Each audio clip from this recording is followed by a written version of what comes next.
episode 12 with Dr. Patrick Engracia. He's based out of Rockville, Maryland. I practiced there. I met him in 2015, I believe. I think it was Yeah, 2015. I think that's I was about there right. for a year. Right after I graduated, I decided to kind of move out there, explore my options, see what's available. Yeah, You're actually not from Washington either, from that DMV area. You're actually from Chicago. So yep, tell us a little bit about who you are, what you do. I kind of know what sure. you do, but kind of get started. Yeah, I've always had an interest in exercise science and things like that. I've been working in a rehab room since I was 15, so it's I got started really early. I was super lucky to know that this is kind of what I wanted to pursue really early on in life, and things have worked out that way. So it's been cool. Really, I went to University of Illinois, and then I went to National after that. Yeah. And my emphasis has always been on movement science and trying to get the most out of what we can from the body, both from a performance aspect, but also like I said, I've been in rehab for a long time, so that's always been an interest of mine. In school, I took a lot of postgraduate seminars. I Yeah. really got into I must have taken 15 postgraduate seminars still in school. Wow. Yeah. Yeah, National has a really great program for that postgraduate stuff, and a trick for all you students out there is you get a job in that department, and you can For free. volunteer to do the attendance and like all that kind of stuff, and then you get to go for free. So that's I definitely recommend trying to do that for all these students watching. Yeah. I was, after school, I was looking around about where I wanted to go. My situation was that like I'm good to go like anywhere, so I had a lot of options, like moving around, and I Yeah. ultimately came across what at the time was called Sport and Spine Rehab, but we've Yeah. since rebranded to Kaizo Health. And yeah, and I've been at Kaizo Health ever since. I'm the clinic director there. My treatment style really revolves around the rehab process. Yeah, I like to think that the way that I like to do things is just coming up with a logical progression of movement, and making sure that people understand that we have to like progress things over time, which I Yeah. think can get lost sometimes, especially when people Google low back pain exercises, right? There's like four things come up, and it's like, all right, I'll just do these four, then things should be good. Right. We know that it doesn't exactly work out that way. I know it's all So these like quick fixes that people are even telling me. It's like, oh, why don't you put out some videos about like quick low back stretches? I'm like, it's not quick. First of all, it can't be applied to the hundreds of different conditions specifically for low back pain. And then you can't use a general approach. Like you don't know what's too much for someone. You don't know what's too little for someone. So I don't think it's a good idea. But I mean, like, I don't know. I'm still considering putting out some yeah, stuff. and the way that I see it too, I mean, of course, low back pain is multifactorial in its nature. It's probably going to be Yeah. multifactorial in its solution as well. Yeah. It's a billion-dollar industry, and it's a billion-dollar question, right? If someone can figure out an algorithm to say, hey, if you have this type of low back pain, this is what you do exactly. I mean, we're not even at that stage yet. It's still like, Right. there's discogenic patients who don't get better with Mackenzie's. You know what I mean? Like you have to try Totally. something else. So yeah. Okay, sweet. So you got certified in, I think it was TPI, ART. What else are you certified in? I do dry needling as well. And let's see, what others? The Running Group, which is, I believe, a Canadian company. They're really awesome. What else here?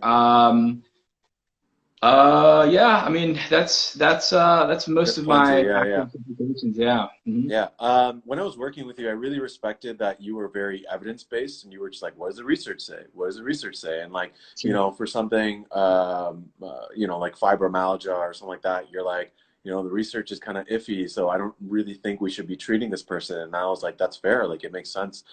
So I really respected that you were really with the research and you weren't just Yeah. going out there, just taking on people, taking on patients just for the sake of making money or improving the clinic numbers or whatever it was, quotas, trying to Sure. hit those quotas. And I Yeah. really respect that about you. So I know you've been a really good mover. You've been good at it. You lifted a lot when I was there. And then you were starting to get into rock climbing. I remember like you're a person who goes all in whatever they decide to do, which I really respect as well. So Yeah. you were starting to get into rock climbing, so you bought all the rock climbing equipment. And then after I left at the end of 2015, you also actually went out and did a marathon, and apparently you also did a triathlon. So tell us about your like movement journey and what kind of how you push your body to do things. Yeah. Yeah, the way that I could sort of like best describe it is like I'm kind of a serial hobbyist. Like I get really invested in things, Yeah, and I love the learner's curve of everything, right? I mean, it's so yeah, fun to just learn movement and just get really good really quickly, you know? And so over the years, I've sort of tried to be a jack of all trades and be a, you know, like a movement generalist as opposed to a specialist. right. I do everything from running marathons. So I've ran 4 Chicago marathons, and this year Four? would be my Wow. 5th. Yeah, so Yeah, if it happens in October, so yeah, that's currently on the agenda. I've done a handful of triathlons. I do a lot of backpacking and climbing. My wife and I have climbed, you know, 700-foot walls together, and yeah, so you know, we travel to climb a lot. yeah, Yeah, you know, I think that's the best way that I would describe it is I just try to be a movement generalist. I lift, I do a lot of kettlebell work, um, yeah, and it's kind of interesting because as I do these types of things, I'll find that my body has started to adapt in one way, and then I'm like right. trying to do this other activity, you know, like like weightlifting and lifting Yeah. heavy things and rock climbing don't always really go hand in hand. I mean, they do because strength It's a training lot is of grip important in strength, rock like climbing. overuse.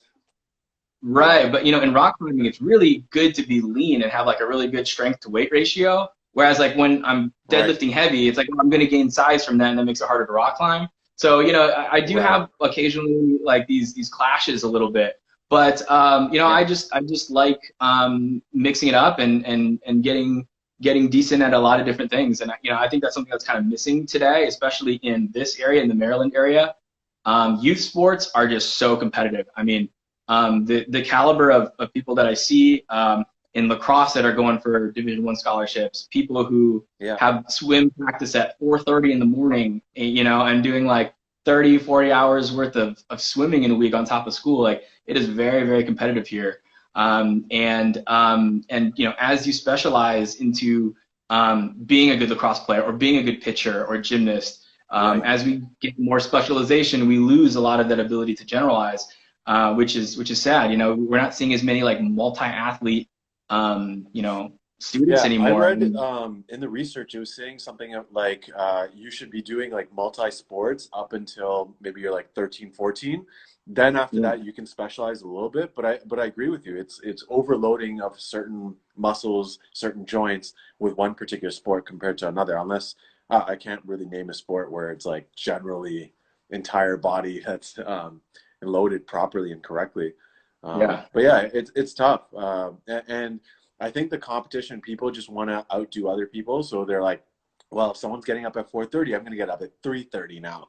And they yeah, just kind of want to get that Michael Jordan edge over everyone all the time. And I'm like, sure, it's going to yeah, kill you at some point. absolutely.